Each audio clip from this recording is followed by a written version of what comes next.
Bonjour à tous, j'espère que vous allez excellemment bien. Aujourd'hui on débrief la 10e journée de compétition, puis on va revenir sur la journée numéro 9 et on va revenir surtout sur les deux épreuves de cyclisme et je vous expliquerai pourquoi je n'ai pas débriefé l'épreuve de cyclisme sur route masculin hier. Parce que j'ai oublié complètement et je m'en suis aperçu longtemps après, au moment de la mise en ligne de la vidéo, donc c'était trop tard. N'hésitez pas à vous abonner à la chaîne, à réagir dans les commentaires, à mettre un pouce bleu, à partager la vidéo sur les réseaux sociaux, notamment auprès de vos proches si vous pensez que ça peut les intéresser. Dans les commentaires, n'hésitez pas à me dire qui vous a plu, qui vous a déçu. Les shorts, juste après l'arrivée des grandes épreuves, notamment où il y a des Français, voilà, quand j'ai le temps, petite vidéo short. Et puis, si vous avez les moyens et que vous voulez soutenir mon travail, vous pouvez faire un super thanks. Et puis, vous pouvez rajouter la petite cloche, comme ça vous êtes au courant des dernières vidéos qui sortent sur la chaîne. Et plus vous cliquez rapidement sur une notification, sur une miniature, avec ma trombine, plus les vidéos sont mises en avant. Et je remercie les gens qui font cet effort. Oui, on commence avec le cyclisme masculin. Certains ne se sont pas trompés, j'en ai pas parlé hier, mais tout simplement parce que alors pour vous expliquer comment marche le tableau, on va dire, du déroulé des compétitions du côté du cyclisme, c'est que ça prend l'heure de départ des compétitions et pas l'heure d'arrivée du résultat. Ce qui fait que le cyclisme est parti à 11 h et moi j'ai commencé à débriefer les épreuves à partir de 15h30, 16 h parce que j'avais oublié ce paramètre-là, donc j'ai pas parlé du cyclisme masculin parce qu'il avait commencé à 11 h, donc c'est bien avant les compétitions dont je n'avais pas parlé. Bien entendu, ça a été une course avec une ambiance incroyable. Alors, j'ai pas vu la course féminine. Car quand moi je suis arrivé sur la course féminine, ils diffusaient Alcaraz-Djokovic sur France Télévisions. Donc, impossibilité de. Enfin, ça me faisait chier d'aller regarder sur la plateforme en ligne. Enfin, voilà, je zapouille déjà entre les deux chaînes. S'il y a en plus, il faut avoir 4 écrans devant les yeux, là, ça commence à être compliqué. Donc j'ai pas suivi la course féminine, donc je vous parlerai du résultat, mais sans avoir vu la course. Du côté de la course masculine, je l'ai vu, avec une échappée qui a pris très vite 13-14 minutes d'avance. Ce qui fait qu'à partir de ce moment-là, les Néerlandais, on commence à se dire est-ce qu'il faut qu'on roule, est-ce qu'il faut pas qu'on roule. Ils étaient un petit peu en doute, les Néerlandais qui étaient un de moins que les Français, notamment, ils n'étaient que 3, les Néerlandais dans la sélection. Et puis, vous avez eu une échappée qui est partie avec Syriza, avec Viviani qui est partie en contre. Derrière, bon, quand cette échappée-là, elle a pris 3-4 minutes d'avance, les mecs se sont dit, bon, faut qu'on roule. Il y a eu Tige Benoît, il y a eu Van Der Poel qui ont roulé. Les Français n'ont absolument pas mis un coup de pédale à ce moment-là. Et puis, ça s'est surtout déroulé, en fait, dans les derniers 50-60 derniers kilomètres où il y a eu l'attaque de Valentin Madouas. Ensuite, vous avez Remco Evenepoel qui se fait avoir la première fois à Montmartre. Il ne s'est pas fait avoir la deuxième fois. Et c'est Van Der Poel qui, à ce moment-là, lui n'a pas suivi cette accélération et se retrouvait battu avec un Remco qui est revenu sur Madouas, qui a lâché Madouas. Et après, c'était fini pour la victoire. Il était vraiment au-dessus, battu Madouas. Et Laporte qui prend la troisième place à la Philippe, 11e. On regarde les résultats. Bon, Remco Evenepoel. Je trouve que certains sous-estiment quand même ce qu'il a réalisé au niveau performance sur ces Jeux Olympiques. Remporter à la fois le contre-la-montre et la course en ligne, c'est jamais arrivé de l'histoire des Jeux Olympiques depuis 1996 où le cyclisme, ce sont les cyclistes professionnels qui participent.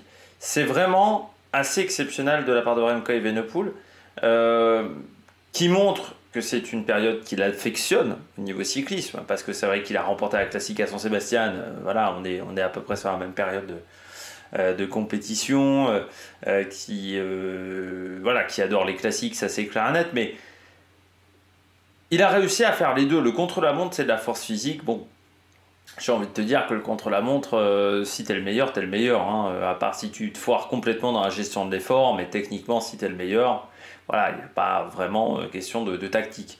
Là, il a été doué parce qu'il a senti le moment où il fallait attaquer.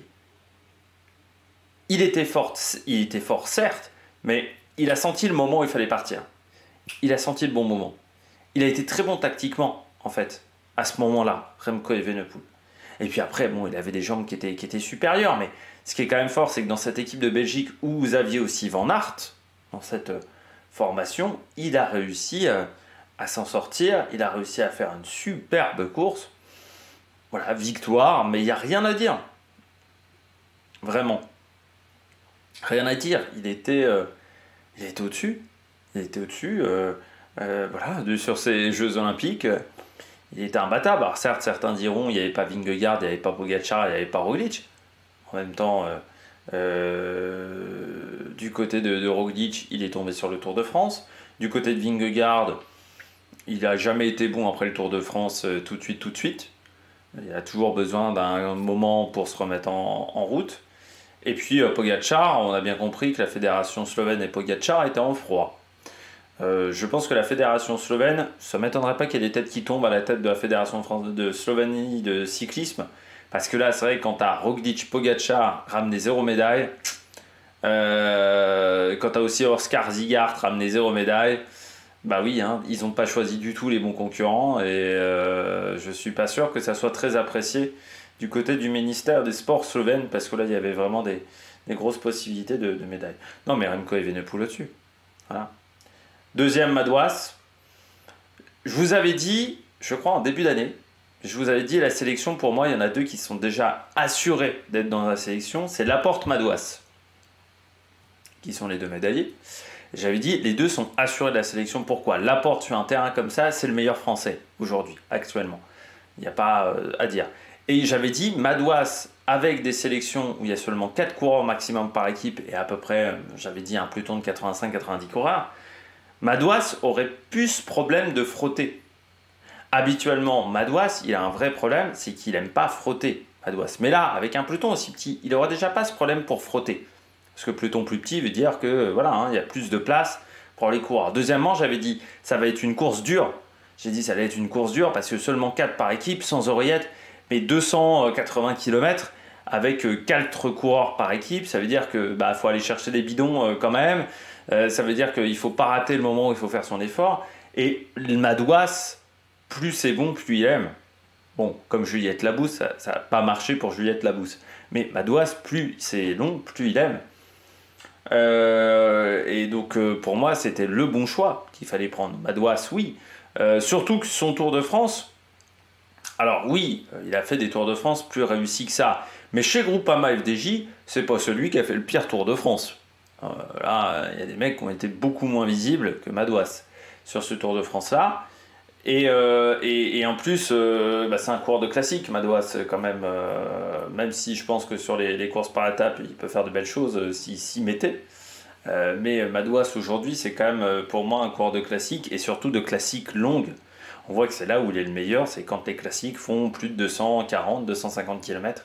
Et là, il a été fort, Madouas. Il a été très très fort, soutenu par le public. Aussi, il faut bien le dire, si les Jeux n'avaient pas été en France ou à Los Angeles, je pense que Madouas n'aurait peut-être pas fini deuxième.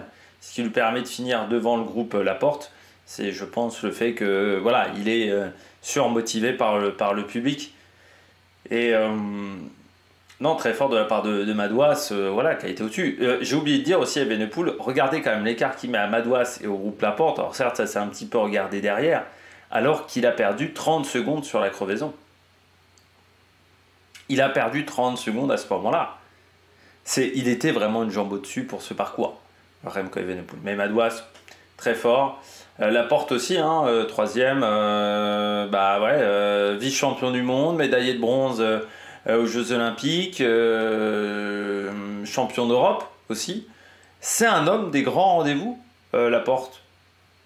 Il a été performant sur les grandes courses. C'est un homme qui sait se mobiliser pour la sélection nationale. Moi, ce que je trouve qui est fort avec Laporte, c'est qu'il a quand même connu vraiment une année de merde, Christophe Laporte. Ah, il tombe sur le Giro, il tombe à plusieurs reprises, sur le Tour de France, il tombe, il est en dessous en termes de niveau sur le Tour de France, mais sur les grands rendez-vous, Laporte, il arrive à se sublimer. C'est-à-dire que même quand la saison n'a pas été exceptionnelle, paf, il arrive à trouver la solution.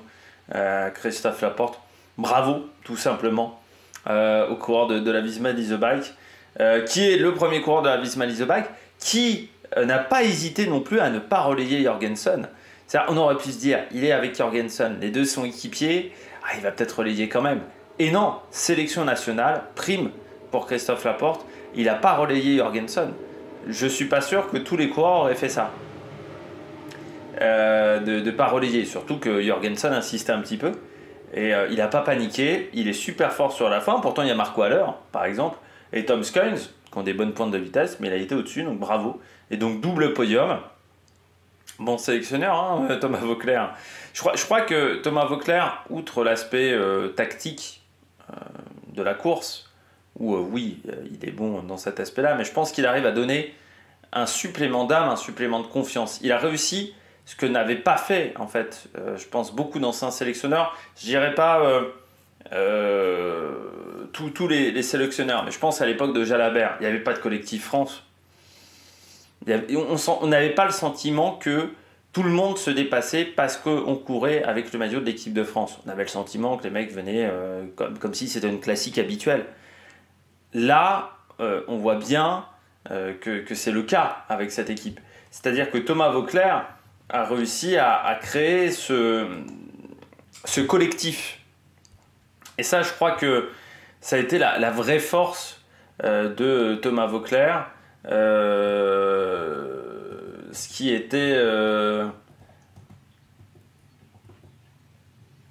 était pas évident auparavant. Voilà. Et je crois que ça a été la vraie force, la vraie force. Parce que même Cyril Guimard, qui pourtant avait redonné des lettres de noblesse à cette équipe de France, hein, Cyril Guimard, parce que faut quand même dire qu'avant c'était quand même plus épisodique qu'autre chose. Enfin, un Coppel qui est médaillé de bronze, mais c'était du contre-la-montre. Coppel avait fait une préparation spécifique. Bon, avec Coppel, on a toujours eu des doutes, hein, notamment au niveau de ses relations avec le docteur Mabuse. Mais Cyril Guimard, il avait redonné de la confiance à cette équipe, mais il n'y avait pas ce côté collectif. Je trouve que ce qui a été la vraie force de Voeckler, c'est de redonner du collectif à cette équipe. Jalabert n'a jamais réussi à faire ça. Et les sélectionnaires d'avant, Bernard Bourreau par exemple, n'arrivait pas à faire ça non plus. Thomas Voeckler, elle a réussi à créer ce collectif. Déjà parce qu'il y a un peu l'aura du coureur quand même. Thomas Voeckler, c'est 20 jours en jaune, c'est des victoires sur le Tour de France. Voilà, il y a une aura. Ça a été l'un des meilleurs coureurs français entre 2004 et 2015. Enfin, 2014-2015, Thomas Voeckler. Donc déjà, il y a cette aura-là, il y a ce respect. Mais ça suffit pas. Ça suffit pas, parce qu'on voit que dans d'autres sports, je pense que les joueuses de l'équipe de France, elles avaient du respect pour la carrière d'Hervé Renard. Pourtant, derrière, ça n'a pas fonctionné.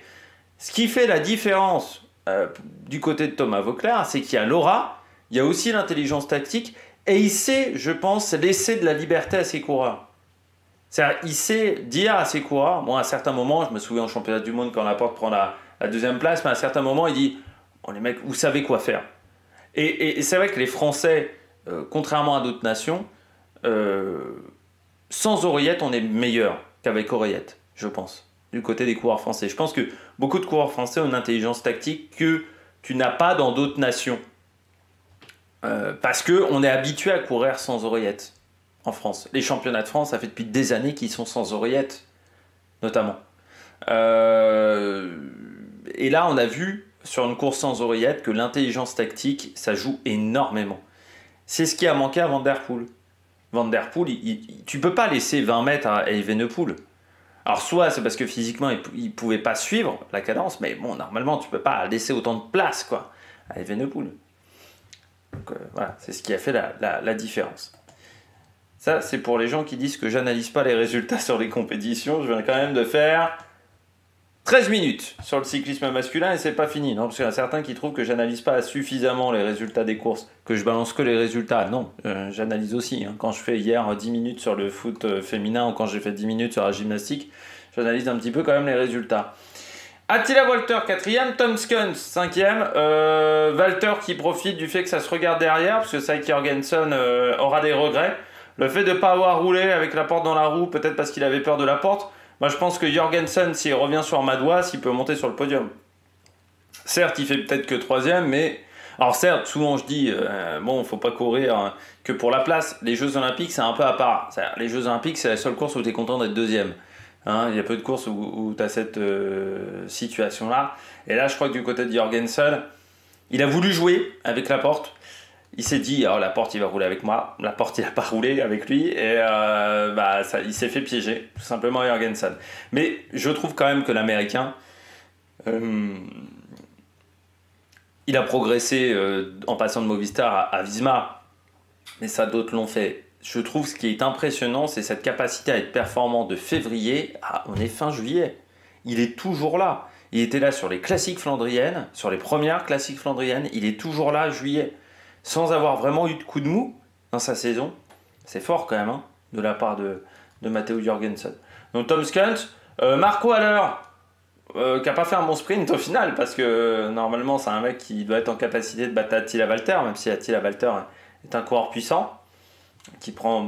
Après, je pense que Valter il avait pris la bonne roue. Il avait pris la roue de Christophe Laporte, mais ça n'a pas suffi. Stephen Kung, 7ème, 2 coureurs de la Groupama, hein, quand même, dans le top 10. Ça, c'est aussi à prendre en compte. Oui, c'était un peu raté sur le chrono, donc je pense que ça va lui faire un petit peu de bien. Année compliquée, hein, quand même, pour Stephen Kung cette année. En termes de résultats, ça a été difficile. Et puis, Jan Tratnik pour la Slovénie.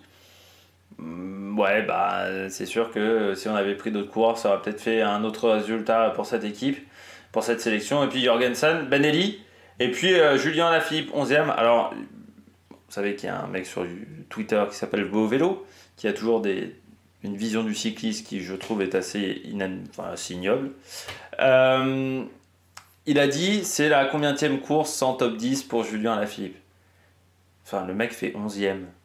Le mec a énormément apporté. Le mec n'a pas roulé derrière ses coéquipiers aussi, parce qu'il aurait pu dire je fais tout pour un top 10 et je roule derrière mes équipiers. Enfin, il l'a balancé, il fait pas top 10 comme si c'était un résultat de merde. Il fait 11e en sachant qu'il se relève sur la fin, hein, très clairement, parce que je pense qu'il a un peu bossé pour Christophe Laporte. On ne nous le montrait pas à l'écran, mais je pense qu'il a un peu bossé pour Christophe Laporte. Enfin, il y a des mecs, quand même, ils comprennent rien au cyclisme, quoi. Ils n'ont pas compris que le cyclisme, c'est un sport collectif. Alaphilippe, il a eu un apport dans le collectif qui était important sur cette journée. Vous savez que de temps en temps, je défonce Alaphilippe, hein, même s'il est berrichon, je le défonce. Là, je trouve qu'il a apporté beaucoup. Et comme quoi, le fait de ne pas faire le Tour de France, je vous avais dit, le fait de ne pas faire le Tour de France, j'avais répondu une fois un commentaire, j'avais rappelé Contador à Pékin en 2008 qui fait pas le tour parce que son équipe n'est pas sélectionnée, hein, c'était l'affaire Astana, qui se retrouve aux Jeux Olympiques et il est transparent complet sur l'épreuve de Pékin qui est remportée par Samuel Sanchez ce jour-là. Et c'est vrai que j'avais dit le fait de ne pas faire le Tour de France c'est quand même une grosse prise de risque pour les Jeux Olympiques. Là ça a marché pour Julien Lafilippe avec cette participation sur le Tour de Slovénie. Marc Hirschi fait quand même 16e aussi, alors même si il a peut-être pas été dans le top du top, ça a marché quand même. Van Der Poel 12, devant Pidcock. Van Der Poel, l'année est... En fait, c'est particulier parce qu'il fait une grosse période de classique. Sauf que le fait d'avoir voulu faire les Ardennaises, je pense que ça a perturbé un petit peu sa programmation de saison par rapport aux années précédentes. Et c'est vrai que le mois de juillet, là, ça a été compliqué. Sur le Tour de France, à quelques reprises, j'ai dit Van Der Poel me semble pas si bien que ça. Bon, à la fin, il fait top 15 des Jeux Olympiques, mais je pense qu'il avait comme idée un autre résultat.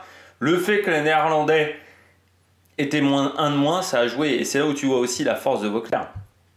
Je rappelle l'année dernière, quand début septembre, il dit on est mal embarqué pour le classement nation UCI, il va falloir que les coureurs français se battent pour obtenir des points pour qu'on soit 4 au départ des Jeux Olympiques. Il a motivé les troupes. Derrière, vous avez les résultats d'Arnaud Démare, par exemple, qui nous permettent de passer devant l'Espagne. On est en bisbille avec l'Espagne pour la dernière place, pour avoir 4 quotas au départ. Eh bien, ça aussi, ça a motivé les troupes, ce qui a permis d'être 4.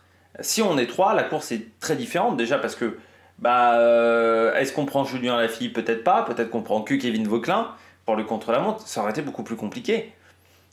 Là, le fait d'être 4, ça a été aussi un avantage pour cette équipe de France, donc il faut le souligner. Donc Van Der Poel, Pidcock, Matthias Vachek, lui, le Tchèque de la Lidl, c'est quand même une vraie pépite, on en parle pas tant que ça dans le monde du cyclisme, Matthias Vachek.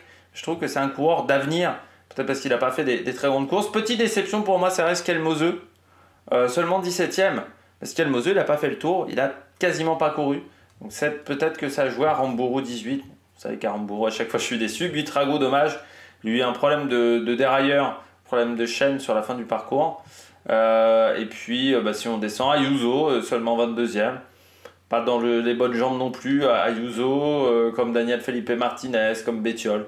Voilà, il y a quelques coureurs comme ça qui ont souffert. Et puis parmi les coureurs qui n'ont pas fini, bon, Viviani qui a tenté un coup avec Syriza, Mohoric. Pas une grande année, hein, Mohoric qu'on finit très loin. Varechkol qui est tombé également, qui a quand même fini mais qui est tombé. Vous avez Agniokowski qui était là pour la Pologne, Morkov qui était là, hein, le Danois qui finit à 59e. Ça a été compliqué hein, pour Pedersen qui n'a pas trouvé la solution. Et si on avait dû faire un classement par équipe, la France aurait été bien au niveau du classement par équipe. Voilà, je redescends un petit peu le classement. Bon, pour la course féminine, ça va être plus court pour moi pour débriefer parce que j'ai pas vu la course. Parce qu'encore une fois, France Télévisions a décidé de se concentrer sur le tennis. Donc victoire, j'ai appris que Faulkner, en fait, il y avait un groupe qui s'était formé un peu au même endroit que Madouas. Faulkner est parti à 4 km de l'arrivée. Elle a profité du fait que Marianne Vos et Kopecky se regardaient. Faulkner, c'est un peu comme Evenepoel, il ne faut pas lui laisser 10 mètres à elle. Hein, parce que sur des courses comme ça, elle est capable de s'en sortir. Moi, je trouve que c'est une belle victoire parce que Faulkner, ça fait partie des grandes animatrices du peloton. Ça fait partie des grandes baroudeuses du peloton. Et ça montre aussi qu'en ayant moins de filles au départ, bah, les Néerlandaises n'arrivent toujours pas à s'en sortir. Parce que c'est vrai que les 2 dernières éditions se sont faites donc avec seulement 4 filles par équipe au grand maximum. Ça fait 2 fois que les Néerlandaises n'arrivent pas à dominer la course. Les Néerlandaises, elles sont très fortes physiquement. Par contre, en intelligence tactique, il y a toujours eu des soucis du côté des Pays-Bas parce qu'il y a toujours eu des filles déjà qui se roulaient les unes derrière les autres. Et là, c'est vrai que quand tu vois quand même qu'il y avait Wiebes, Kopecky, qui est quand même des super jambes, qui avait Marianne Vos, pardon, pas Kopecky, Marianne Vos et Wiebes. Tu te dis, c'est quand même fou qu'il n'y ait pas le résultat à la fin, quoi. Avec Vollering également, avec Ellen Van Dijk, le fait de pas avoir le titre, c'est vrai que ça reste une déception. T'as la médaille d'argent, mais bon, ça reste une déception. Mais c'est vrai que Faulkner, voilà, pour moi, c'est très bien. C'est une fille en plus voilà, qui avait été disqualifiée d'Estrade Bianche, voilà, c'est une fille qui a un vraiment bon niveau. Et aujourd'hui, ça fait du bien de la voir comme ça s'imposer, d'avoir ce titre olympique. Et je pense qu'elle voilà, elle montrera correctement ce titre olympique, Kirsten Faulkner. Et puis c'est une fille voilà, qui avait fait un grand numéro en début de saison, 80 km en solitaire sur une des premières courses de l'année. Voilà, le Umulut van Het Hageland s'était imposé vraiment en faisant une démonstration. Elle avait gagné une étape également sur le Tour d'Espagne aussi, 106 km d'échappée. Enfin voilà, c'est une fille qui est toujours à l'attaque. Elle n'avait pas couru depuis 1 mois et demi, depuis le Tour de Suisse. Bah, là, la fraîcheur l'a aidée, contrairement à d'autres concurrents. Mais j'espère qu'elle sera sur le Tour de France Femmes, c'est pas indiqué, donc je pense que ça ne sera pas le cas. Mais ouais, sacrée concurrente, hein, Faulkner, devant Marianne Vos, la papesse Vos qui avait déjà été championne olympique en 2012 à Londres. Bah, Marianne Vos qui est toujours là. C'est incroyable, Marianne Vos, quand même, cette longévité. Et puis Kopecky, c'est vrai qu'on aurait pu s'attendre. C'était un peu l'archi favorite Kopecky, mais elle n'a pas réussi à s'imposer devant Bianca Vas.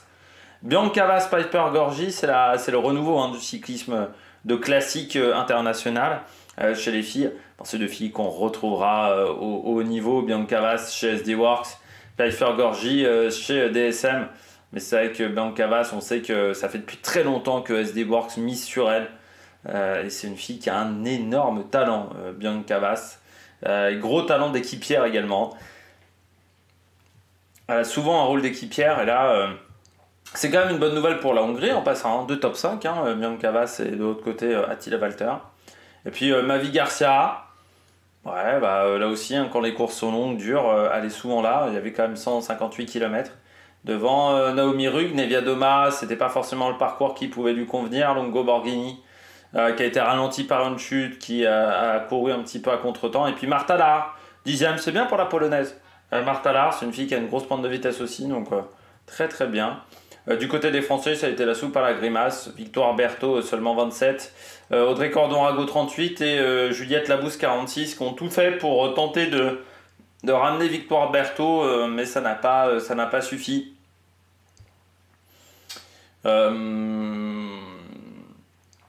C'est sûr que certains diront il n'y avait pas Evita Music, il n'y avait pas assez pour ça qu'elles n'ont pas gagné. Juliette Labou, ça fait quand même 6ème du dernier Giro, hein, donc il ne faudrait pas l'oublier. Du côté des Vita Music, tu t'aperçois quand même que les punchers, les purs punchers n'ont pas été bons chez les garçons. Hein. Enfin, je voudrais pas dire, mais bon, les purs punchers, là, sur ce parcours, allez, puncher grimpeur, il y a Mavi Garcia.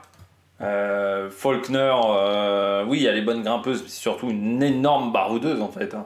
C'est ça la force.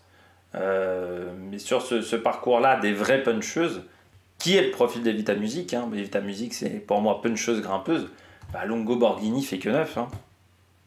Donc entre faire 27 et 9ème, c'est un peu la même chose, quoi. T'as pas fait une grande course.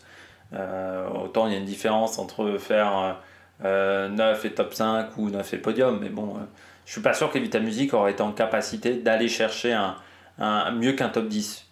Et bon, chercher un top 10, est-ce que c'était l'objectif en cyclisme féminin? Je ne suis pas sûr. On passe aux résultats de la journée d'hier, avec un petit peu d'analyse, comme toujours. Et puis en sachant que des fois, je n'analyse pas certains résultats de compétition parce que je ne les ai pas vus. Je ne vois que les résultats. Notamment, c'est le cas de la voile, parce qu'on voit peu de voile depuis le début de ces Jeux Olympiques. Il y avait du dériveur femmes en compétition. Du côté des Jeux, on est à la 9e course pour le moment. Et c'est toujours Boommeister qui est en tête pour le moment, après 8 courses, avec un total de 19 points. Elle a seulement un 11 qui a été retiré, donc voilà, elle a toujours été bien présente devant Anne-Marie Rindom, qui est déjà à presque 30 points. Hein. Donc là, ça risque... Enfin, pas 30 points. Si, 30 points. Donc là, ça risque d'être compliqué. Et puis, vous voyez Maud Jaillet, la Suissesse. Et là, il y a un gros combat parce qu'en fait, entre Maud Jaillet et Louise Cervera, qui est 7ème, il y a 12 points. Donc 12 points, il reste 3 courses, certes. Ça risque d'être compliqué hein, quand même pour Louise Cervera pour la médaille. Mais bon, on ne sait jamais. Avec un super résultat, ça pourrait peut-être lui permettre de revenir dans la course. Elle sera de toute manière normalement qualifiée pour la medal race parce que elle a quand même 14 points d'avance sur Sarah Douglas qui est pour le moment 11ème. On poursuit avec le tir à l'arc. Hier, la finale pour la médaille d'or chez les garçons entre Bradley Ellison et Kim Woo-jin. C'était bien embarqué pour Bradley Ellison. Et puis le Sud-Coréen qui a réussi à rectifier le tir. Ça s'est joué encore une fois à la flèche en or, on pourrait le dire, du côté de ce tir à l'arc à la mort subite. Et la flèche du Sud-Coréen était mieux placée que la flèche de Bradley Ellison. Mais ça a été un gros match. Hein. Vraiment, parce que l'Américain était parti sur un gros rythme. Je me suis dit, est-ce que le titre va échapper au Sud-Coréen? Et puis, non. À la fin, c'est bien remonté. Il y avait le fleuret par équipe, les demi-finales. C'est pas passé pour les Français face au Japon. 47-35, les Japonais entraînés par un Français. Et puis, Italie-États-Unis, 45-38 du côté du deuxième match. Donc, France-États-Unis et Italie-Japon pour la grande finale. Du côté du badminton, il y avait le double homme. Victoire pour la médaille de bronze de Chia et So face à Astrup et Rasmussen. 16-21, 22-20, 21-19. Un match qui a été très serré. Et puis ça a été un gros combat également pour la médaille d'or. Avec Li et Wang qui ont battu Liang et Wang dans un match entre Taipei et Chine. Donc forcément, c'était plus qu'un match de badminton. Il y avait aussi un côté politique. Et Li et Wang qui ont gagné 21-17, 18-21, 21-19. Donc vous voyez... Match très équilibré. En gymnastique artistique aux anneaux, ça n'est pas passé pour Samir Saïd, 4ème à quelques dixièmes de points de la médaille de bronze. Vous voyez, Elefectorios Petrounas a gagné à 15-100 et Samir Saïd à 15 tout court. Et vous voyez que la victoire se joue à 15-3 et 233 pour l'autre chinois. Ça s'est joué à des détails. C'est vraiment une épreuve où c'est très compliqué parce que ça joue à des détails quoi, du côté de la gymnastique. Et Samir Saïd, forcément il est déçu et on peut le comprendre. Mais vous voyez que la différence aussi, c'est que le grec a pris une difficulté qui était au-dessus. Alors certes, il a 1/10 de moins en exécution, mais il avait 2/10 de plus sur la difficulté de sa performance. Vous voyez que le chinois a également 3/10 d'écart en difficulté. Alors même si la note d'exécution est un petit peu moins bonne, bah, vous avez cette note de départ en difficulté qui était meilleure. Et l'autre chinois, c'est pareil, il y a 3/10. Donc c'est-à-dire qu'il fallait vraiment faire tout à la perfection. Et même si ça a été un mouvement parfait, bah, si les autres font pas d'erreur, vous partez avec une note de difficulté qui est inférieure. Parce que 600, eh ben, c'était ouais, avec l'Arménien. Voilà, il y avait l'Arménien et le Britannique qui avaient une note de difficulté qui était équivalente ou moins bonne à la sienne. C'est-à-dire qu'il avait l'une des notes de difficulté les plus faibles. Donc après, bah, il faut sortir vraiment le top du top, mais c'est la combinaison de la note de difficulté, de la note de réalisation qui fait le classement. Et là, c'est vrai qu'il faut bien le dire, du côté de Samir Aït Saïd, partir avec 3/10 de moins en difficulté que le grec ou que le chinois, bah, quand on sait que ça joue à pas grand-chose, c'est peut-être se tirer un petit peu une balle dans le pied. En boxe, moins de 57 kg chez les dames, c'est passé pour Petecho et pour Zeremeta. 5 décisions, voilà, des matchs où les juges n'étaient pas en décision partagée. Il y avait les premières épreuves à 4 du kayak cross de ces Jeux Olympiques. Très spectaculaire ces épreuves, les éliminatoires. C'était vraiment, vraiment spectaculaire et ça rajeunit un petit peu, je pense, l'image du canoë-kayak en eau vive. Joseph Clark et Peter Kauser, par exemple, éliminé d'entrée. Liliam Jégou aussi, qui était dans une série qui n'était pas facile, notamment avec Preskavec, l'Irlandais. C'est pas passé pour Tanaka et Gonçalves, qui était de toute manière pas exceptionnel. C'est passé pour De Gennaro, le champion olympique de l'épreuve slalom, et Polarchik. C'est pas passé pour Yves Boris. C'est passé pour Boris Neveu et Martin Bougou.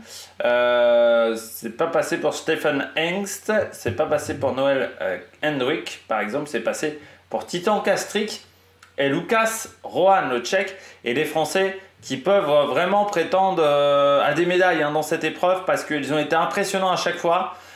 Comme au BMX chez les garçons, il faut savoir qu'il y a eu des relations entre les deux sports.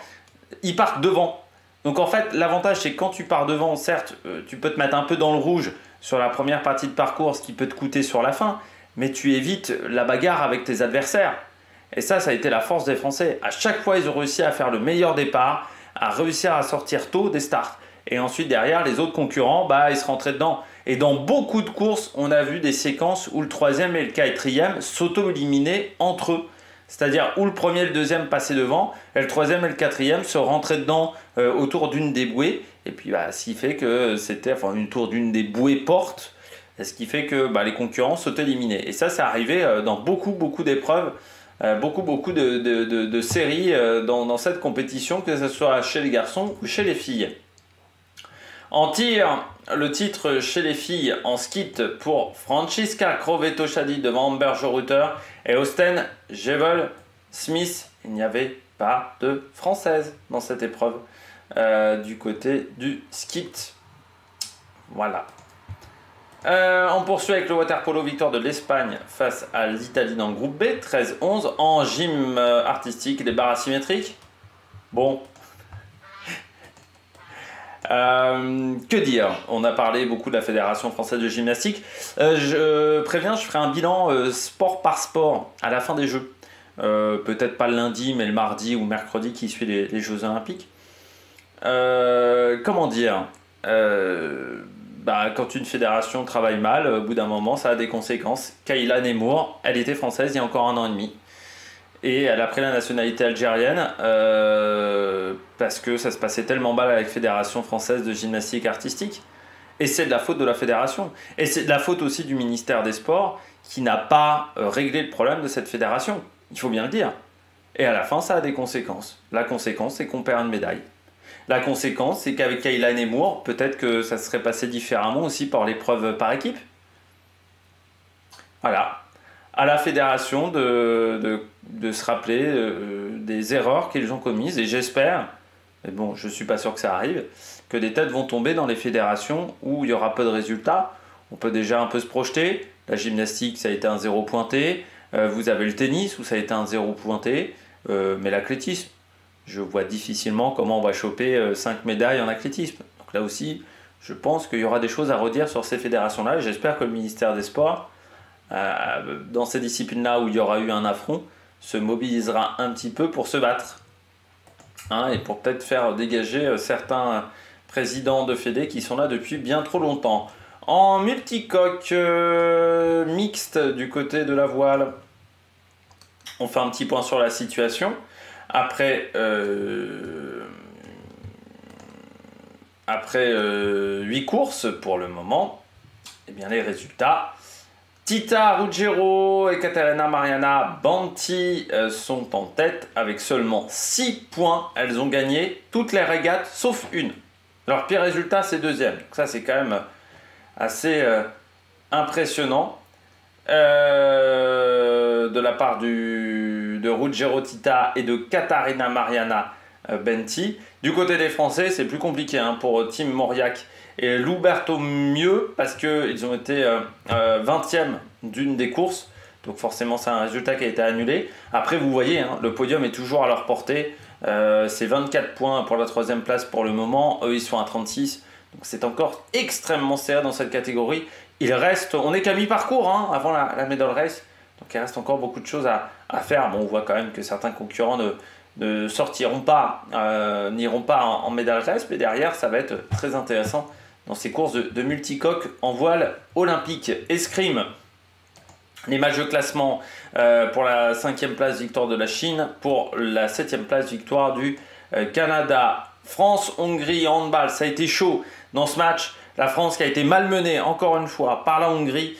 Mais les coéquipiers de Nicolas Karabatic qui ont réussi à s'en sortir sur la fin de match pour se qualifier pour les quarts de finale. Maintenant, il faudra faire mieux pour la suite de la compétition parce que pour le moment, c'est extrêmement compliqué pour cette équipe de France avec c'est sorti ric-rac quand même de cette phase de poule. Donc, il faudra faire beaucoup mieux.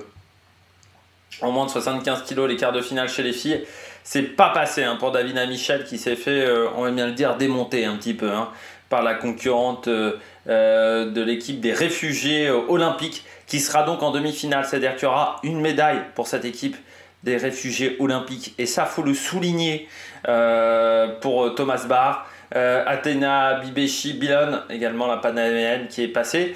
Décision partagée 3-2. Dans cette catégorie, mais voilà, Davina Michel, c'est toujours compliqué parce qu'on arrête en quart de finale. On sait que c'est le match le plus important, c'est le quart de finale. Après le quart, tu sais que tu as la médaille. Voilà, c'est toujours triste d'être éliminé à ce moment-là. En gymnastique artistique du côté du saut, le titre pour le Philippin Carlos Edriabiulo devant l'Arménien Arthur Daftian et Harry Hepworth, le Britannique. Pas mal de médailles chez les Britanniques du côté de la gymnastique, c'est pas mal. Et la victoire d'un Philippin, c'est là où on voit que du côté de la gymnastique artistique, on s'internationalise également du côté de ce sport. Demi-finale en boxe en moins de 54 kg, la médaille de bronze pour Aïe Im qui a perdu face à Atis Akbaks. Il y avait le kayak cross, mais chez les filles, désormais, avec les séries éliminatoires, la surprise, c'est pas le passage de Camille Prigent face à Carole Diana Bougidi, parce que Camille Prigent a été performante sur cette épreuve, c'est l'élimination de Jessica Fox, qui était face à sa sœur, parce que ça c'était la belle histoire de ces Jeux Olympiques. Vous savez qu'en kayak, canoë-kayak, vous n'avez le droit qu'à un quota par nation. Or, quand vous vous retrouvez dans des situations comme Noémie Fox avec sa sœur qui est à la fois présente au canoë et à la fois présente au kayak, la possibilité d'avoir un quota était quasiment nulle. Sauf qu'avec cette épreuve de kayak cross, ça a débloqué un deuxième quota où il fallait passer notamment par des tournois de qualification olympique, ce qui a été le cas pour Naomi Fox, qui a été le cas également pour Boris Neveu par exemple, chez les garçons pour la France. Et c'est ce qui a permis la qualification de Naomi Fox qui a battu sa sœur, donc Jessica Fox, éliminée. Il n'y aura pas de troisième médaille pour Jessica Fox dans ces Jeux Olympiques. C'est passé également pour Funk, pour Jones. C'est pas passé pour Tercelj, la Slovène. C'est passé également pour l'Andorane, Monica Doria, Villarubla. Et pour Angel Hughes également et Anna Satila, c'est passé. Voilà. Donc, et Mallory Franklin également qui est passé. C'est pas passé pour Myriam Lascano. Je me disais même, est-ce que Lascano c'est de la même famille que Hoyer Lascano, le coureur cycliste de la Movistar. En boxe, victoire de Dousmatov en 51 kg. Ce qui fait que David Despina jouera la médaille de bronze et Dousmatov sera face à notre Français du côté de cette catégorie des moins de 51 kg. La Chine qui s'est imposée 3-7 à 1 en volleyball dans ce dernier match de phase de poule. En volleyball, en huitième de finale, qualification de Mariaf et Clancy pour les quarts face à Carole et Barbara. C'est passé également pour la boxe pour Alvarez Borges assez facilement face à Lasha Gourouli en moins de 63 kg. La victoire des États-Unis en basketball face à l'Allemagne. Un match qui n'a pas été si facile que ça pour les Américaines sur les 2 premiers cartons. Et puis ensuite, elles ont réussi à prendre l'avantage sur la suite de la rencontre. Kersniak qui s'est imposé en moins de 80 kg et qui ira en finale. Il a battu Arlène Lopez Cardona. En basket 3-3, la victoire de la France chez les garçons face à la Chine. 21-12 qui nous donnait un match très important face à la Serbie en soirée. En hockey, victoire des Pays-Bas 2 buts à 0 pardon, en quart de finale face à l'Australie. Petite surprise quand même, l'élimination de l'Australie. C'est vrai que tomber face aux Pays-Bas, c'est pas le meilleur tirage au sort du côté du hockey sur gazon. En boxe, ça sera également un Ouzbek face à nos Français. Moulojonov qui s'est qualifié en battant Davlat Boltaev, le Tadjik, 4 juges à 1. En basket 3-3, victoire de la Lettonie face à la Pologne 22-16. En 16e de finale du volleyball, c'est passé pour les Suissesses Huberli et Brunner de 7-0. Et puis c'était le début de la dernière soirée de natation de ces Jeux Olympiques. On commençait par le 50 mètres nage libre avec la victoire de Sarah Sjöström qui double le 100 et le 50 nage libre, elle qui n'avait jamais réussi à remporter de titre dans ces deux catégories malgré les records du monde. Et bien Sarah Sjöström qui se bonifie avec le temps, c'est un petit peu comme Florent Manoudou. Voilà, impérial sur cette épreuve face à Meg Harris et Gufeng Zhang.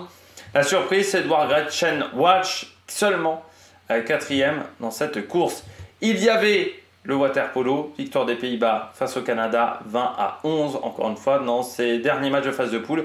En basketball 3-3, c'était Lituanie-Serbie 20-18. Il y avait le 1500 nage libre avec 2 Français. Bobby Finke qui a enfin battu le record de Sun Yang de 2012. Alors vous savez ce record on était quasiment sûr qu'il était dopé. Sun Yang, c'était cette fameuse phrase de Camille Lacour, quand il fait pipi, Sun Yang, il fait pipi bleu. Je ne sais plus si c'était à Londres ou à Rio. Cette phrase-là, Sun Yang qui a été suspendu 8 ans, qui a arrêté sa carrière, mais le record, lui, tenait toujours. Il faisait un petit peu honte aux instances internationales. Et bien, Bobby Finke qui a réussi à le battre. Alors, Bobby Finke qui a fait une course, j'irais presque à la Johan Diniz sur 50 km marche. Il est parti devant, dès le départ quasiment. Dès le premier 50 mètres, il est parti devant. Et ensuite, il s'est dit, mon objectif, c'est de résister le plus longtemps possible à mes adversaires. Il y a eu un gros match avec Paltrinieri. À un moment, il n'y avait qu'une seconde entre les deux pendant très longtemps. Et puis, sur les 300 derniers mètres, Paltrinieri n'a pas réussi à tenir la cadence de Bobby Finke, qui a résisté à la au dernier 100 mètres de Sun Yang au niveau du record. Parce que Sun Yang, sur le record, il avait fait un dernier 100 mètres énorme en termes de chrono. Et là, Bobby Finke, avec 2 secondes 30 d'avance, il bat le record à l'arrivée que de 5 dixièmes, ce qui est déjà énorme, même moins de 5 dixièmes. C'est pour vous dire que le record était quand même assez énorme. Et ça fait également record olympique, record des États-Unis, record des Amériques également pour Bobby Finke. Nos Français, David Aubry, Damien Joly. David Aubry, pas très loin du record de France. Mais ouais, l'enchaînement des tours a été compliqué à gérer pour David Aubry dans une course qui s'est courue à un gros tempo. Donc Paltrinieri 2e et puis le titré sur 800 mètres, Daniel Wiffen qui prend la 3e place dans cette épreuve. Assez marrant de voir qu'il n'y a plus de Chinois sur 1500 mètres, notamment sur les disciplines longue distance, avec les Chinois et les Chinoises ont un peu disparu. En handball, victoire du Danemark 32-25 face à la Norvège en dernier match de phase de poule. Le Danemark qui pour l'instant est dominateur dans ce tournoi de handball. Il y avait le premier tour du 400 mètres homme du côté de l'athlétisme avec il fallait être dans les 3 premiers pour se qualifier. C'est passé pour Unseld Smith, pour Bailey, c'est passé pour Michael Norman, pour Richard. C'était pas facile pour Norman, mais voilà, il s'en est bien sorti. C'est passé également pour Lucas Ito, le champion d'Europe, du côté de Rome, pour Samung Konga et Endori. C'est pas passé pour Dylan Borlée, le Belge, qui devra passer par les repêchages. C'est pas passé non plus pour Jonathan Sakor. Par contre, c'est passé pour Quincy Hall et Ritzy Holder. C'est passé aussi pour Kirani James. Toujours cette folie incroyable du côté de Kirani James. C'est pas passé par contre pour David Herré. C'est passé pour Alexander Doom avec Charles Hobson. Par contre, c'est pas passé pour Gilles Biron. Voilà, dans cette épreuve du 400 mètres. Il y avait également du basket 3-3, victoire des Pays-Bas face aux États-Unis 21-6, victoire assez large. Il y avait de l'escrime avec les finales, victoire de la France face aux États-Unis, un combat qui était très serré au début. Et puis à la moitié du match à peu près, la France qui a commencé à prendre pas mal de touches d'avance face aux États-Unis. Et c'est ce qui a permis de prendre l'avantage et de nous imposer 45-32, victoire du Japon face à l'Italie, 45-36. Grosse victoire du Japon, hein, parce qu'en fleuret battre l'Italie, c'est pas évident du tout. L'une des dernières courses du programme, enfin les 2 dernières courses du programme de natation, c'était le 400 4 nages hommes et le 400 4 nages 4 x 100 4 nages pardon femmes. Victoire chez les garçons des Chinois, qui pourtant n'avaient pas été excellents en qualif, mais qui ont réussi à trouver des nouvelles armes et qui prennent donc la victoire en 3:27:46 devant les États-Unis, qui prennent la 2e place, et la France 3e, notamment grâce à du grand Léon Marchand. Quand vous voyez les chronos, là c'est le chrono des États-Unis, pardon, mais quand vous voyez la France du côté des résultats, Johan Endoy Brouillard qui est parti piano mais qui a bien fini. Léon Marchand qui a un peu souffert sur son 100 mètres brasse, peut-être un peu de fatigue. Et puis un grand Maxime Grousset sur le papillon qui prend la tête face aux Chinois. Puis Florent Manoudou qui finit 3e de cette épreuve face. Il était en grande difficulté physique, Florent Manoudou. Bon, voilà, on sentait qu'il était un peu cramasse, voilà, tout simplement. Du côté de Florent Manoudou. C'est la première médaille dans cette discipline pour l'équipe de France aux Jeux Olympiques derrière les États-Unis. C'est la première fois que les États-Unis sont battus également dans cette épreuve aux Jeux Olympiques.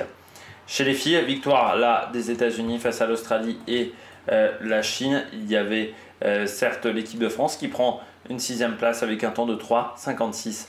29 sur cette course devant la Suède et les Pays-Bas. Première nation européenne du côté de la France sur cette épreuve du 4 x 100 4 nages et record du monde du côté des Américaines sur cette épreuve. On poursuit avec la hauteur. Ça a été plus compliqué que prévu pour Mao Sik. C'est vrai que Mao Sik a battu le record du monde cette année de 1m10 désormais au saut hauteur. On s'attendait à ce que Mao Sik ait un peu plus de marche que ça. Ça s'est joué au nombre d'essais face à Holly Slager et on s'est arrêté à 2 mètres. Et c'est vrai que l'Australienne Holly Slager en fait a fait un essai en plus, je crois, par rapport à Mao Sik. C'est ce qui a fait la différence. Voilà, à 2 mètres, elle a dû s'y reprendre à 3 fois pour passer cette barre, alors que Mao Sik est passé du premier coup. Donc c'est ce qui a fait la différence. On est monté quand même jusqu'à 2,04, mais Mao Sik n'a pas réussi à passer face à Holly Slager. Médaille de bronze partagée pour Patterson et Garashenko, voilà, qui réalisent leur season best à 1,95. Je pense que ça fait depuis longtemps qu'on n'avait pas vu un podium à 1,95. C'est un podium qui est quand même très bas en termes de hauteur. Moi, j'ai connu des podiums où il fallait faire 2 mètres minimum pour être sur le podium. Là, c'est vrai qu'1,95, c'est presque fiable. Nawal Meniker, elle s'est arrêtée à 1,86 m dans cette épreuve, 11e de cette course. Dommage, elle n'est pas dans le top 8 pour être véritablement finaliste olympique en hockey. Quart de finale 3-2, les demi-finales du 100 mètres avant le water-polo, victoire de la Grèce face à la France 11-4 chez les filles. En 100 mètres hommes, pardon, du côté de l'athlétisme, il fallait être dans les 2 premiers et puis on prenait les 2 meilleurs temps. Une finale où on allait avoir les 2 Jamaïcains Thompson Sévillier face à Noah Lyles et Fred Curley.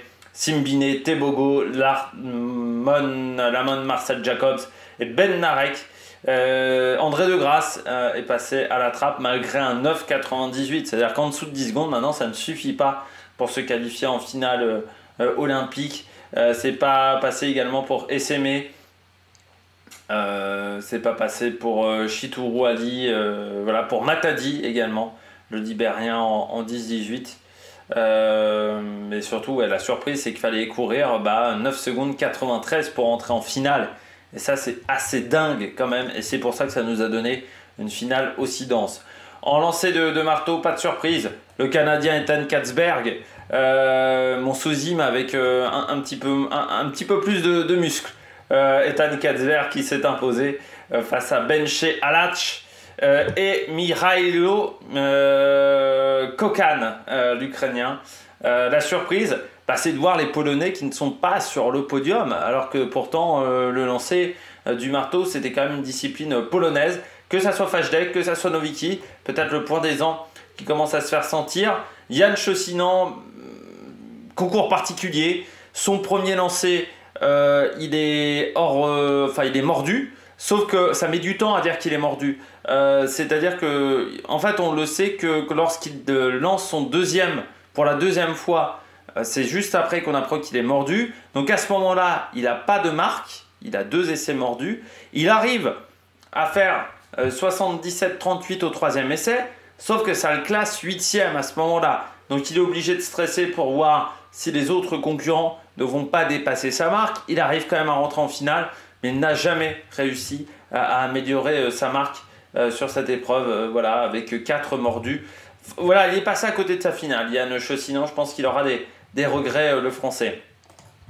On poursuit avec le 800 mètres, les demi-finales. Il y avait 2 Françaises dans ces demi-finales. Une qui s'était qualifiée directement, c'était Renelle Lamotte. Et puis une qui avait dû passer par le tour de repêchage. C'était les 2 meilleurs de chaque série et les 2 meilleurs temps qui étaient qualifiés. C'est passé pour Kelly Hodgkinson, la Britannique. C'est passé également pour Seko Dizio, pour Renelle Lamotte autant. Avec Whittaker, elle avait la joie de sa vie, Renelle Lamotte, parce que voilà, elle le disait, elle a fait qu'une finale mondiale dans sa carrière. C'est vrai que le nombre de fois où ça s'est arrêté en demi-finale pour Renelle Lamotte, c'est vrai que c'était très triste. À chaque fois, elle a réussi à passer. Marie Mora, qui est passée également. C'est pas passé par contre pour Jenna Ricci. Alors là, c'est la grosse surprise du côté des Britanniques, parce que le 800 chez les filles, elle domine. Et le fait de ne pas avoir sur 800 et 1500 aussi avec Laura Muir, et le fait de ne pas avoir de Jenna Ricci en finale, c'est quand même un petit peu la douche froide. Anaïs Bourgoin, là on a bien senti que le tour de repêchage, ça a coûté extrêmement cher. Je ne suis pas sûr que l'idée du repêchage, ça soit l'idée du siècle du côté de l'athlétisme. Parce qu'on s'aperçoit bien que quand vous passez par le repêchage, vous n'avez aucune chance de vous qualifier derrière. Je ne sais pas s'il ne serait pas plus intéressant de faire plutôt des premiers tours où certains concurrents soient exemptés de premier tour par rapport à leur classement au niveau ranking mondial. C'est-à-dire qu'on ait des premiers tours sans forcément les stars de la discipline. Parce que là, c'est vrai qu'on se retrouve à avoir des repêchages où beaucoup de concurrents ont décidé de faire forfait et où on s'aperçoit bien que dans beaucoup de disciplines, c'est impossible de se qualifier derrière pour la finale en étant passé par les repêchages. En basket, défaite de l'équipe de France face à l'Australie, 79-72. Pas un bon match défensif de la part des Françaises et puis beaucoup d'erreurs stratégiques, tactiques. Marine Joannès a voulu en faire un peu trop. Voilà, donc on finit pas sur une bonne note cette phase de groupe du côté du basket, parce que jusqu'à maintenant on avait fait plutôt des bons matchs et là on est passé à côté. Je sais pas, il y a eu une fin de troisième quart-temps qui a été catastrophique du côté de cette équipe de France. Les 3 dernières minutes du troisième quart-temps ont été catastrophiques. Alors après on se remet dans le rythme, mais ouais, on finit mal le match aussi. Donc dans la toute fin, dans la dernière minute du 4e quart-temps, on fait des trucs qui, par exemple, on donne 2 lancers francs à l'Australie, un peu gratuitement. Donc, ouais, difficile à comprendre, ce qui fait que ça a permis à l'Australie de se qualifier grâce à cette victoire. C'est passé ric-rac pour les Australiennes. Espagne-Croatie, victoire de l'Espagne 32-31 en handball. Volleyball, victoire du Brésil 3-7-0 face à la Pologne. Evandro et Arthur combattu Van de Velde et Immers en huitième de finale de volleyball de plage. Et puis il y avait les demi du 1500. Les demi du 1500, ça a été trop compliqué pour Azin Abs. Ça n'est pas passé pour notre Français. Victoire facile de Ingebrigtsen dans un combat face à Josh Kerr qu'on devrait retrouver en finale, mais avec des allures bien différentes, devant Cole Hooker et Brian Komen. Il y avait Arezé dans cette première série. George Miles éliminé, le Britannique. Dans la deuxième demi-finale, Nuguze, Kessler, Gourlet sont passés avec la Rose Cheruyot, Nordas. Élimination de Essayi, le Marocain, et donc Azin Abs qui a vraiment souffert à 300 mètres de l'arrivée. C'était fini pour lui, hein. Il était complètement cramé. En basket 3-3, victoire de la Lituanie face à la Pologne. Et puis il y avait la finale du 100 mètres. Alors moi déjà il y a deux trucs à dire sur cette finale du 100 mètres. Première chose, elles puent du cul les filles pour pas leur mettre de scénographie. Non, parce que je suis d'accord, moi je trouve que c'est bien les scénographies. Mais si on la met pour les garçons, on la met pour la fille. Depuis le départ, on nous dit c'est les jeux de l'universalité, de l'égalité homme-femme. Les filles, elles n'ont pas de scénographie. Les garçons, ils ont une scénographie de 5 minutes. On est loin de l'universalité quand même entre les hommes et les femmes. Donc ça, c'est déjà mon premier coup de gueule. Après, c'est vrai que le départ a mis beaucoup de temps. Je pense qu'on aurait pu les rappeler à l'intérieur. Voilà, je trouve que c'est un petit manque de respect. Alors oui, il y a quelqu'un qui s'est introduit, qui a essayé de s'introduire sur la piste, qui a été arrêté un petit peu avant de rentrer sur la piste. Et je pense qu'on aurait pu décaler peut-être le départ à 22 h, les refaire basculer dans une pièce pour s'échauffer.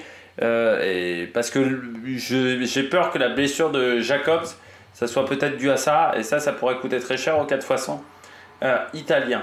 Bon. Finale la plus dense de l'histoire. C'est pas la plus rapide parce que c'est vrai que j'ai entendu le titre Supersonic, ça m'a fait marrer. C'est pas Supersonic, on est à 2 dixièmes du record de Usain Bolt. Donc on est loin quand même.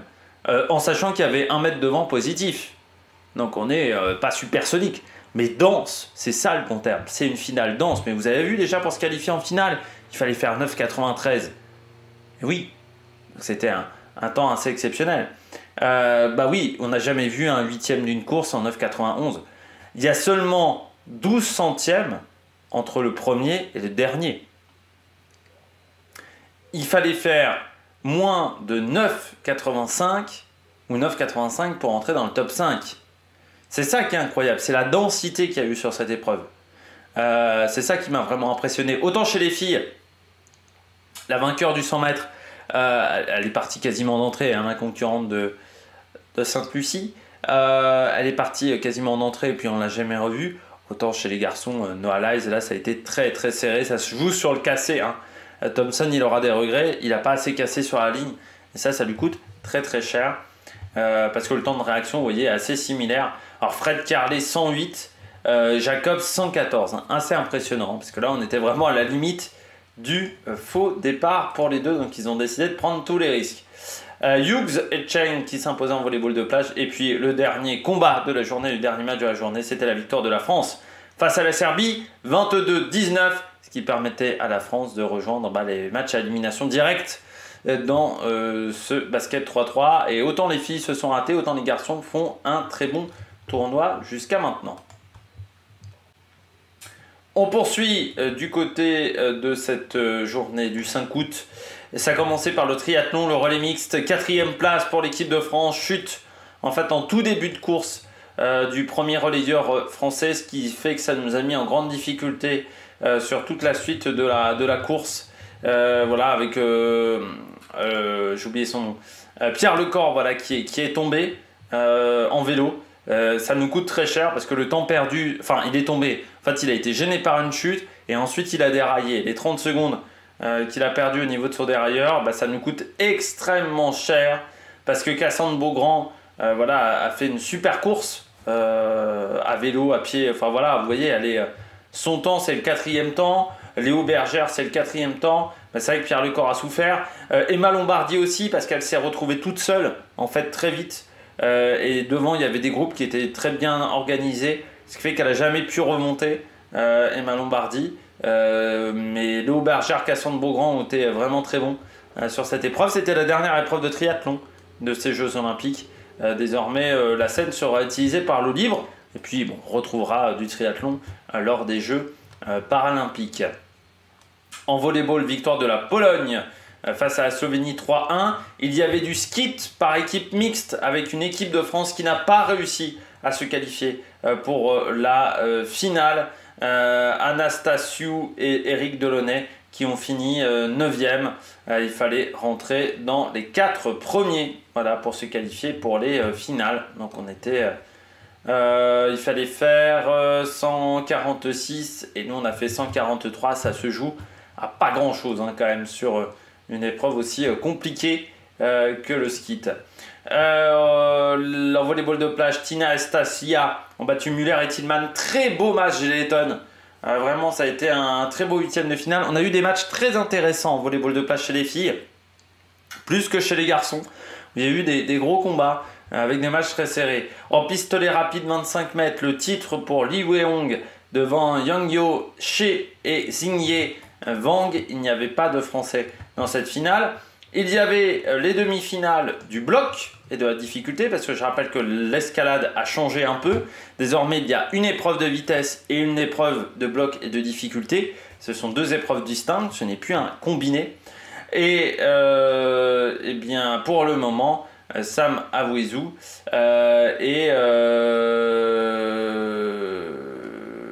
se sont qualifiés.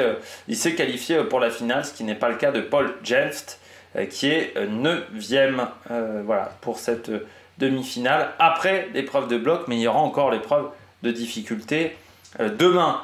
Donc voilà, Paul Jelft aura la capacité de se qualifier pour la finale, mais il faudra faire une belle épreuve de difficulté. Mais vous voyez, c'est serré, parce que Van Duzen a 34,3 et Paul Jelft est à 34,1, mais avec une épreuve de bloc qui était très compliquée. Peu de concurrents ont réussi à faire le top de toutes les difficultés. Ça a été vraiment ultra dur pour une demi-finale. Et le mur, en fait, en lui-même est difficile. C'est-à-dire qu'il y a beaucoup d'inclinaisons, il y a beaucoup de pentes du côté de ce mur du Bourget. Donc c'est extrêmement difficile. Voilà, du côté du Bourget, c'est très compliqué. En hockey, pardon, quart de finale, victoire de la Chine face à l'Australie 3-2.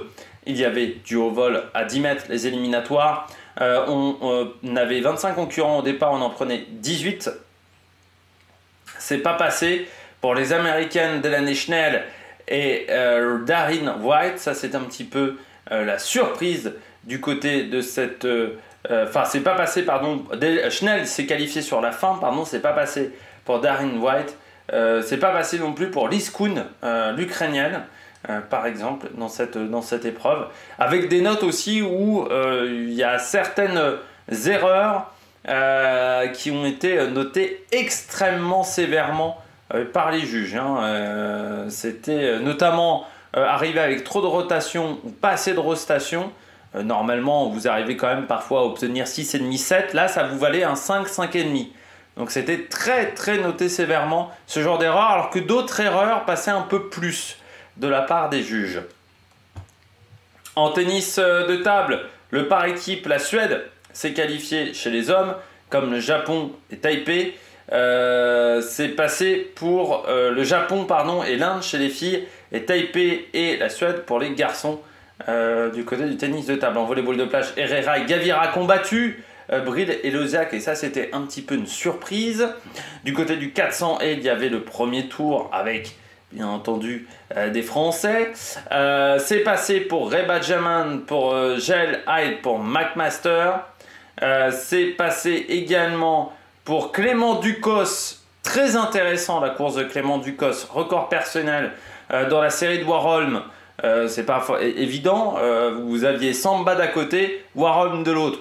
Vous aviez du lourd, il s'en est très bien sorti. Il y a un très bon 47-69, ça a été très dur pour Trevor Bassett, mais on sait des fois que les Américains prennent des concurrents de NCAA, et NCAA ça veut dire que vous avez commencé l'année quasiment en mars, donc autant vous dire qu'arrivé en août, vous êtes un petit peu sur les rotules. Rasmus Maggi s'est qualifié comme Dos Santos et Allen CJ.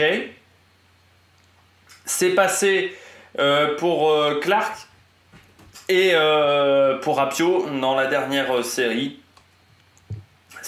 où en fait les 6 meilleurs temps se sont passés dans cette série-là. Et il y aura donc des repêchages normalement, mais tout le monde n'allait pas en repêchage sur cette épreuve du 400 haies. Il fallait faire voilà, des bons chronos. Il fallait se qualifier pour les repêchages aussi. Donc c'était des qualifications au temps. Donc c'est pas passé voilà, pour tout le monde au niveau des qualifications, des repêchages. Mais dans la série du français, ça a couru extrêmement vite. Wilfried Apio qui était quand même en difficulté sur la fin de course. Alors bien entendu, avec Wilfried Apio, on ne va pas négliger le fait qu'il est accusé de violence sexuelle par sa compagne. C'est vrai que sa participation au jeu me pose problème. Du côté de Wilfried Apio, j'aurais aimé qu'on attende la fin de cette affaire judiciaire avant de le laisser participer au jeu. S'il était sans aucun problème, j'aurais préféré qu'on aille... qu'on attende la fin de cette enquête judiciaire plutôt que de l'emmener et d'avoir ce problème du côté de la fédération d'athlétisme. Il y avait les qualifications du lancer du disque. C'est pas passé pour notre Français, pour nos deux Français, Jouan et Tom Reux. 10 déceptions pour Lolason Jouan, seulement 61,93. Loin du meilleur de sa forme. C'est passé pour Daniel Stahl, difficilement quand même. Il a dû passer 3 tours, enfin 3 à lancer. C'est passé aussi difficilement pour Goudzius, seulement 10e. Et c'est passé pour le Samoan, Alex Rose, qui a été très content que notre Français n'améliore pas sa performance, parce que sinon il était éliminé. Et puis Alekna, 67-47. Bon, voilà, il va y avoir une grosse bagarre du côté de cette épreuve et on espère peut-être un record du monde pour Nicolas Alekna. Voilà, ça serait la belle performance du jour. On aura une grande finale du saut à la perche parce qu'elles seront 20. On en a gardé 20. Ça a été serré ces qualifications. On demandait 4,70. On s'est arrêté à 4,55. Et parmi les éliminés, alors parmi les qualifiés, vous avez Alicia Newman, vous avez Stéphanie Di, vous avez nos deux Françaises, Marie-Julie Bonin et Ninon Chapelle, vous avez Cathy Moon aussi qui est là, Monila Rollo, qui s'est qualifiée, Wilma Morto également, la finlandaise. Parmi les éliminés, là, on a Tina Stutech qui est passée à l'écrac aussi. Et parmi les éliminés, Bryn King, avec Bridget Williams, donc 2 américaines quand même pas qualifiées. Vous avez Annika Newell et puis surtout Holly Bradshaw et Molly Codry qui ne se sont pas qualifiées. Et ça, c'est la grande surprise du jour. Les 2 Britanniques pas qualifiés du côté de cette finale du saut à la perche où on a gardé beaucoup de monde. Il y avait les repêchages du côté du 400 haies. Alors, il y avait il y avait des séries de repêchage, il n'y en avait plus d'une même. C'est passé pour Jadimo, pour Shana Grebo, pour Redzikova, pour Folorunzo également du côté de ces courses. C'est passé également pour Naomi Vandenbroek, c'est passé également pour Jessie Knight. C'est pas passé pour Linda Angunu malgré un nouveau record national du Cameroun dans cette course. C'est pas passé. En badminton, victoire de Hanse Young face à Ibingyao 2-7-0, 21-13, 21-16. Il y avait les repêchages du 400 plat homme. Là, c'était aussi pas très facile de refaire une série en plus. C'est passé du côté de ces repêchages avec notamment sur la première série seulement 3 concurrents au départ, donc ça c'est un petit peu dommageable. C'est pas passé pour Gilles Biron, notre français. C'est pas passé non plus pour Bredao, l'allemand. C'est pas passé pour Dylan Borley, aussi, et donc beaucoup de concurrents qui ont fait l'impasse. Jonathan Sakor par exemple, Zambrano, voilà, qui ont décidé de ne pas participer à ces repêchages. Avec Zambrano, c'est aussi une surprise, hein, sa non-qualification. En barre parallèle, chez les hommes, la victoire de Ji Guangzhou devant Koftun Ilya et Shinozuke Oka. Et puis il y avait le premier tour du 400 plat chez les dames. Du côté de l'athlétisme, c'est passé pour Salwa Eid Nasser, notamment la Bahreïnie avec Williams et Niklos. C'est passé pour Price, Nielsen et Jaeger.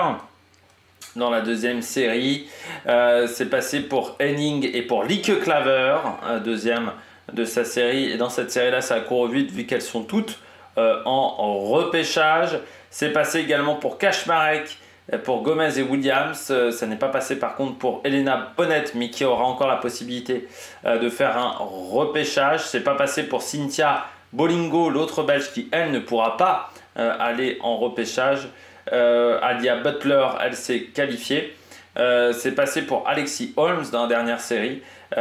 Disqualification de Caicedo dans cette course et beaucoup de repêchage également aussi dans cette série. Shaunae Miller également, hein, qui devra passer par du repêchage, hein. La concurrente des Bahamas, qui a eu un problème, hein, pour finir en 2:22:29. Il a dû avoir un problème dans sa course du côté de Shaunae Miller. Grosse déception, hein, Shaunae Miller. Hongrie-Serbie 17-13. Le kitesurf pour le moment c'est toujours reporté, mais vous avez de la voile en ce moment avec le multicoque et les dériveurs. Et puis on avait du quart de finale de hockey, victoire de l'Argentine face à l'Allemagne, 2-0.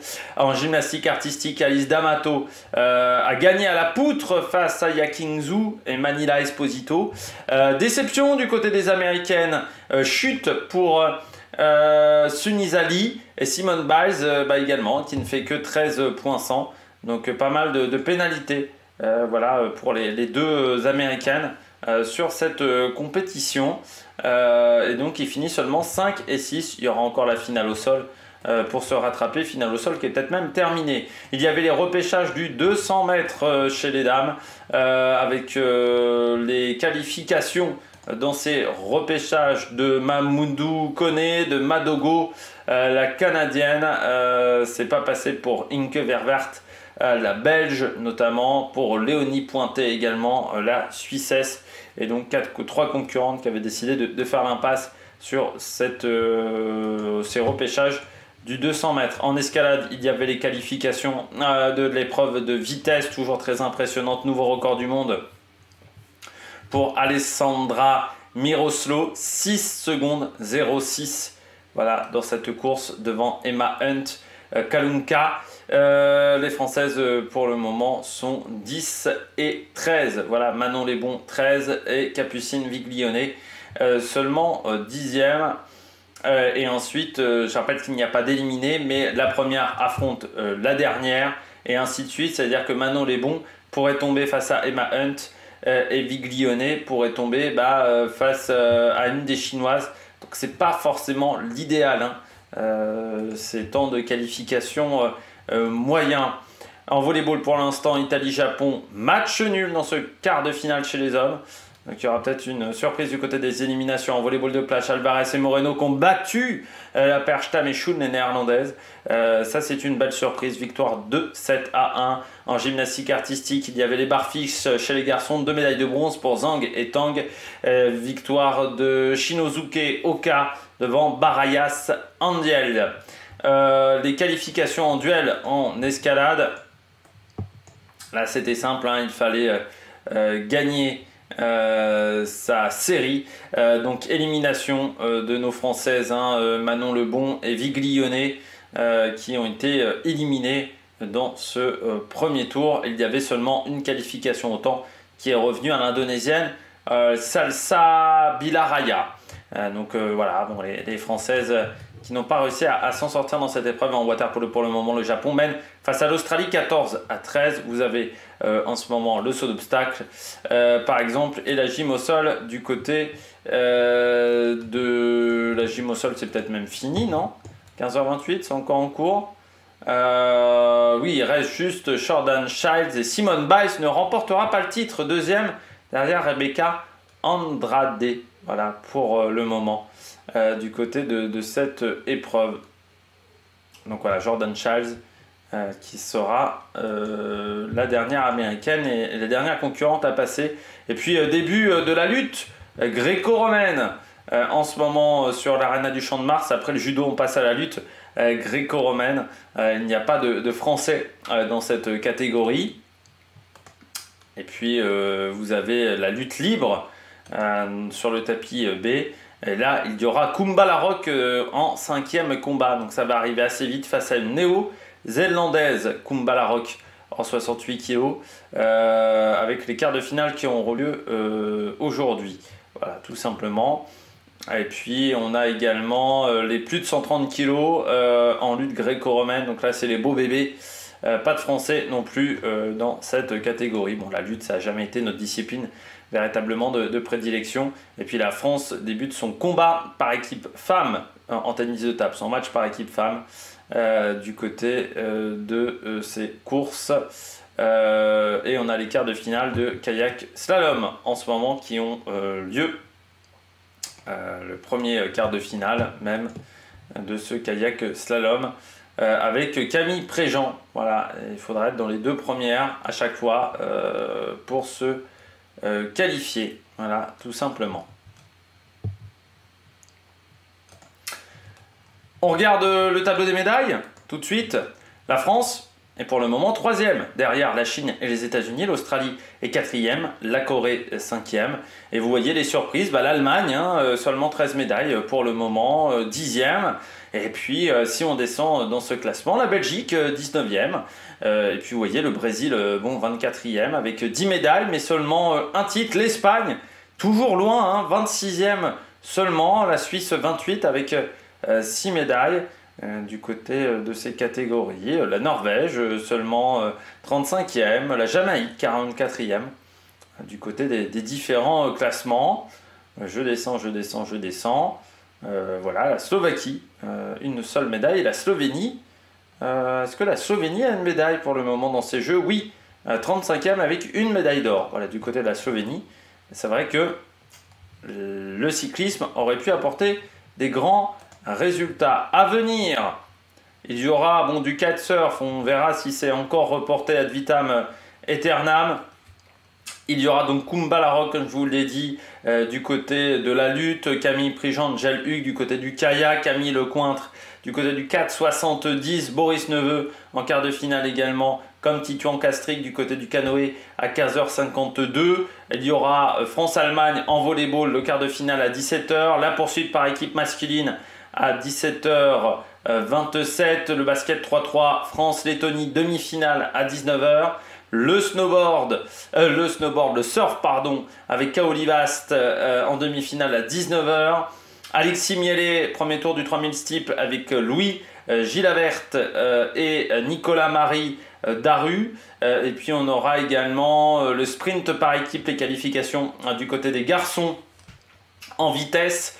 Cyclisme sur piste, la natation artistique avec le programme technique par équipe du côté des Françaises à 19h30, Ryan Zedze à 19h55, comme Pablo Matteo pour le 200 mètres masculin le premier tour. Et puis le tennis de table, Slovénie-France à 20h, le 8e de finale. Et France-Espagne en waterpolo à 20h05.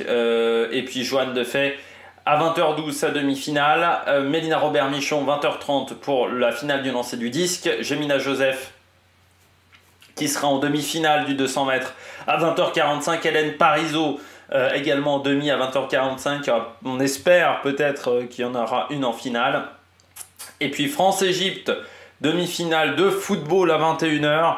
C'est une demi abordable pour l'équipe de France de Thierry Henry. Donc on espère une qualification en finale. Et puis Renelle Lamotte en finale du 800 mètres. Ça sera à 21h47. J'espère que vous avez aimé cette vidéo. Si vous avez aimé cette vidéo, n'hésitez pas à vous abonner à la chaîne, à réagir dans les commentaires, à mettre un pouce bleu. Et puis nous, on se retrouve pour de nouvelles aventures sur la Meilleure Production. Ciao, ciao!